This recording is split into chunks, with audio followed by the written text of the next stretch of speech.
what I wanted to ask you, first of all, like basically, to simplify, there are two ways to explain what happened in Montenegro last year.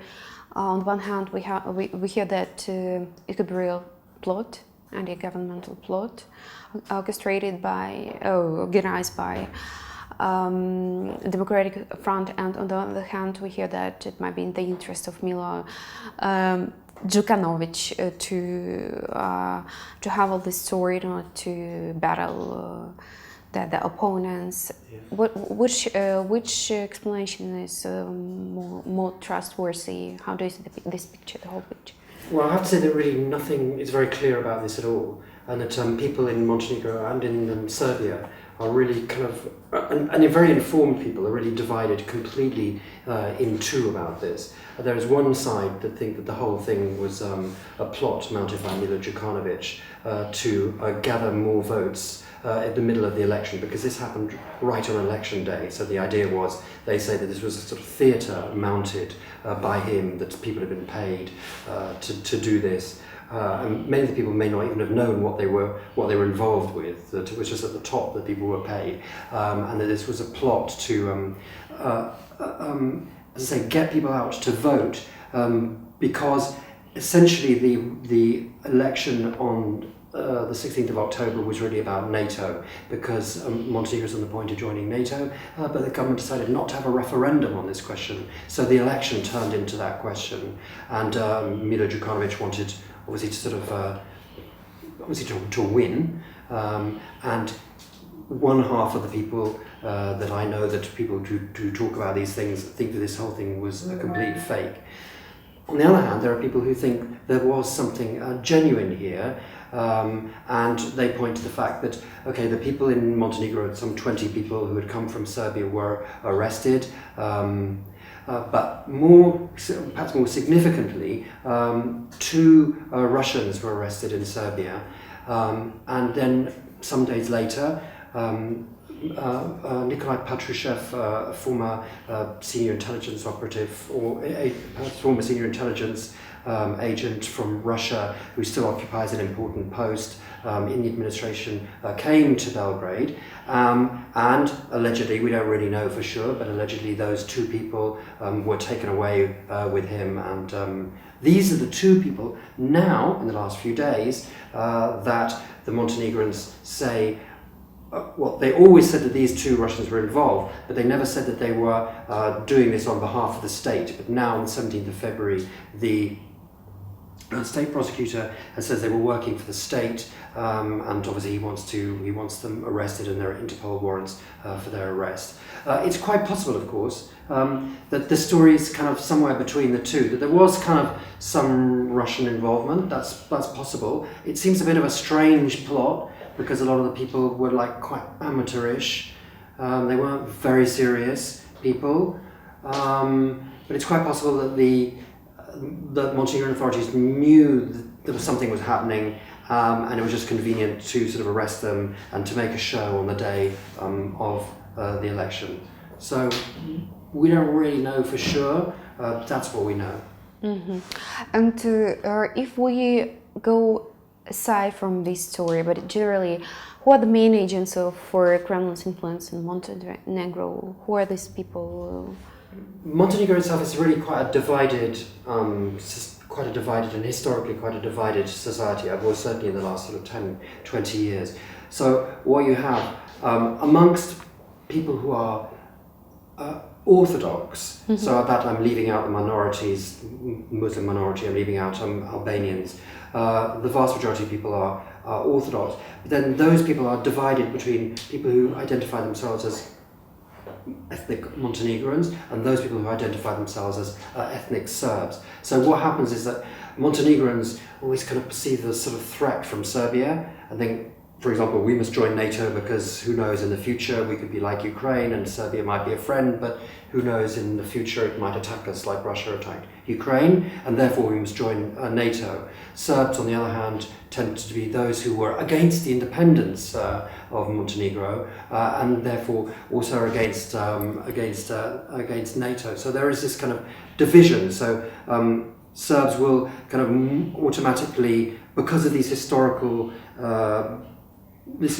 past and these political divisions, will kind of look much more towards Russia as a friend, while Montenegrins will tend to see it as possibly a threat. Then, of course, you've got quite close church links, NGOs. There are always allegations that friendly parties are paid for or supported somehow by Moscow, but those things are never proven. Which party? Well, for example, the Democratic Front now, but we don't know whether that's true. But this is just an accusation. But most importantly, the most important kind of agents in that sense are.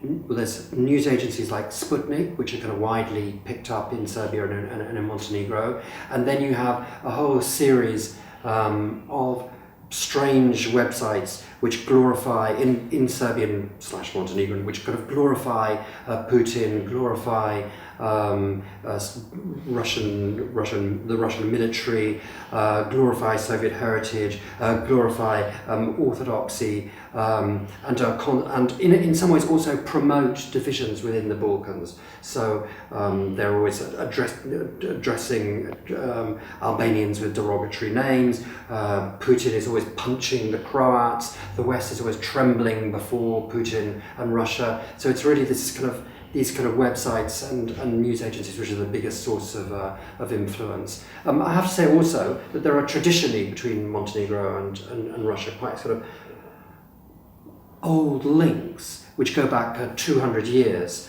That the Montenegrins always looked to Russia as a sort of a great saviour from the Ottomans, and even during the times of when Yugoslavia's leader Tito was in conflict with the Soviet Union, there was actually amongst Montenegrins the highest level of so-called Stalinists were in Montenegro, but I think that kind of reflected a kind of older pro-Russian tradition. But anyway, Montenegro is divided on this question now. Mm-hmm. Okay, and also it's important, there is an investigation of all the story, right? Is it? These proceedings, this investigation, do people trust it or not? Because I've read that there is a very big problem for trust in the Montenegrin courts, justice system. That there are problems with that. Well, I think that's the case throughout the Balkans, that people believe that courts are, that there's political interference in courts, and that especially if it's something important, that the courts will always do what the authorities want them to do. So in this case, if you believe that there was a plot, then you'll probably believe that that the courts are fine, and if you believe that this is all a kind of big theatre that was mounted for the sake of Mr. Djukanovic and for his political expediencies, then you won't believe in justice in Montenegro. Mm-hmm. Okay, and for the moment, the country is very close to the membership in NATO, right? And maybe in a few years also the membership in the European Union is expected. So, do you personally believe in this? This theory or this kind of view of the whole situation, the region, that now Russia tries to do anything possible to scrap this integration. I'm not speaking just exactly about the plot as such, if it happened, but I mean, clearly Russian officials have said openly that they would regard this as a threat if Montenegro joined NATO, and the rest of the region, if what remains of the region, which is not become a member. So don't forget of the former Yugoslavia, Slovenia and Croatia are already members. Albania is a member. That leaves Bosnia, where Serbs, therefore kind of an anti-NATO bloc, will block Bosnia joining. Serbia itself, where 64% of people, according to a recent survey, regard NATO as a threat. But that's because, of course, the country was bombed in the Kosovo War in 1999, and Macedonia as well. So there's those are the countries which remain, well, and Kosovo as well, but that's another story. But those are the countries that remain which are not part of the EU and NATO. As you say, Montenegro is on track for joining. There's only a few more countries to ratify its treaty, and it will join very soon unless something very unexpected happens. But clearly, Russian officials have said that they their aim is this area should remain militarily neutral, and that they don't want this gravitation towards NATO to continue. But I'm not quite sure that after Montenegro, not much is likely to happen. Having said that, something else is happening. So let's look at Serbia, which is the biggest and most important of the remaining countries. 2 or 3 times a year, Serbia will do military exercises with Russian soldiers, with Russian troops, either in Serbia or in Russia, and also with troops from Belarus. And this plays very well with the electorate. There's a lot of this, it's very well publicised in the media.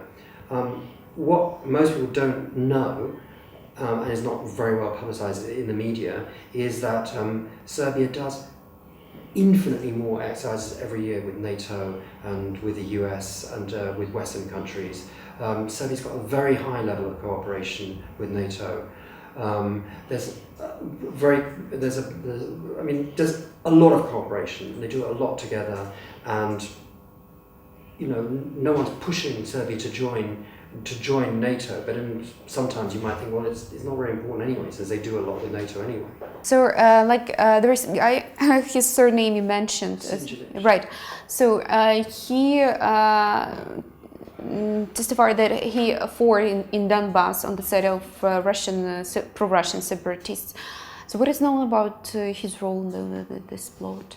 Well, from what we understand, from what's been reported, there were 2 leaders, local leaders of this, or domestic leaders. There was a man called Dikic, a former Serbian policeman, who was sacked for one reason, because his brother, for connections with his brother, who was allegedly quite close to the mafia, but I don't know for sure, but that's what it was reported. And then there was Sinjelic, like Dikic, a Serbian nationalist, and he allegedly went to Crimea at the beginning, and then to fight in Donbass. That would have put him in touch with, presumably would have put him in touch with people in Russian intelligence. And the story goes that he went for meetings in Moscow to help organise this plot, that he was given €200,000 and he was set up to organise the plot. So that's the Ukrainian connection, that one of the key organisers was already had good connections with Russian intelligence because he'd been fighting in Donbass.